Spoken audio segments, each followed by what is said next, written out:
So again, it's my belief, and that of many others, especially those who know a lot more about the pyramids and this part of Egypt that I do, or than I do, that this was an inheritance from a much older culture, long before the pharaohs,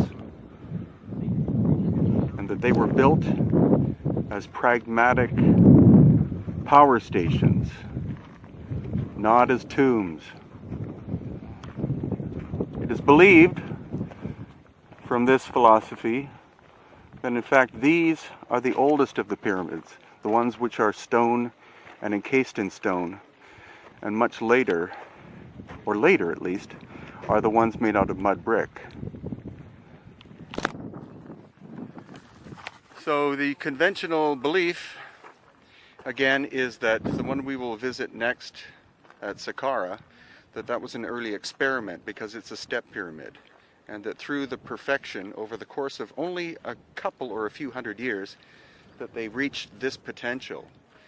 But the more intriguing idea is that it's the complete opposite, that the greatest and finest craftsmanship of the stone pyramids was first, but done by a civilization long before the pharaonic Egyptians, and then later, once that civilization had disappeared, possibly via a cataclysm, the pharaonic Egyptians show up, see these magnificent structures, and they attempt to replicate them, but they can never match the quality of the workmanship because they didn't have the tools.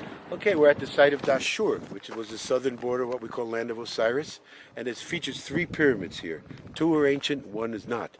This one here is the so-called bent pyramid. It supposedly was a mistake. We don't believe there were any mistakes. There's 2 angles, one that starts out at 55 that ends at 41, and supposedly they say that this was a mistake and the king didn't want this and then had the other pyramid built. But 1968, Marshall McLuhan came here, Canadian, wrote the book The Medium is the Message. He looked at this pyramid and says it produces 2 frequencies of sound. And he was the first one to come into the ancient understanding. The title of this site supposedly was a king's title, Seneferu. The Egyptologists say that means he of beauty. No, we say it means double harmony. It was not a person's name or even a title. It could be a title to the site. It could be just this pyramid, which produces 2 frequencies of sound, or this pyramid and the so-called red pyramid, which we'll see later, that produce another frequency of sound. That this was an active living site. Where you're actually filming now, you can see sand dunes. There's silt in there. We have collected soil samples. There's still silt in there from ancient. Does a 0 rainfall here per year, so it's not from modern rainfall. It has to be from the ancient river. We found evidence there that there were great limestone walls, like an aqueduct that brought water from the west to this site. This was an active site. There was temples here, and when we go to the other pyramid, you'll see docks where boats used to come. So this site was over 12,000 years old. Now the third pyramid that's down there is a so-called black pyramid. That is mostly mud brick, collapsed. We know it is a Middle Kingdom construction, about 1800 BCE, associated with 2 kings. It's not sure who it was. One is Amenemhat II, another Senusert. But we know for sure that it's what we call a symbolic per-ka. A symbolic tomb. No one was ever buried in there, but there's no resonance, no sound. So there's no way this structure is built right after this structure, and it's the same type of technology. It's thousands and thousands of years of difference. This such structure is over 12,000 years. This is 1800 BCE. And it's collapsed, mostly mud brick with very little limestone. So there's water still going through this site. This was an active site bringing water in for energy to the pyramids. We see evidence of aqueducts. We'll show you docks, and Yusuf will show us around the corner where the water's still coming in.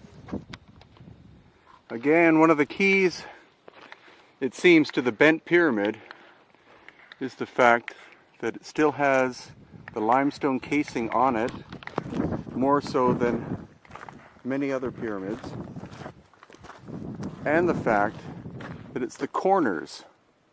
All 4 corners are damaged. Now, of course, people are going to say that's where the plundering for building materials from later times came from, but there's a very good chance that what it's indicative of is damage to the pyramid as the result of a massive earthquake, causing the 4 corners to crumble more so than the facing of the sides. I'm not a earthquake expert, but it makes sense to me that if you have energy running along a flat surface such as this, where it meets a corner, that's going to be a place of destabilization.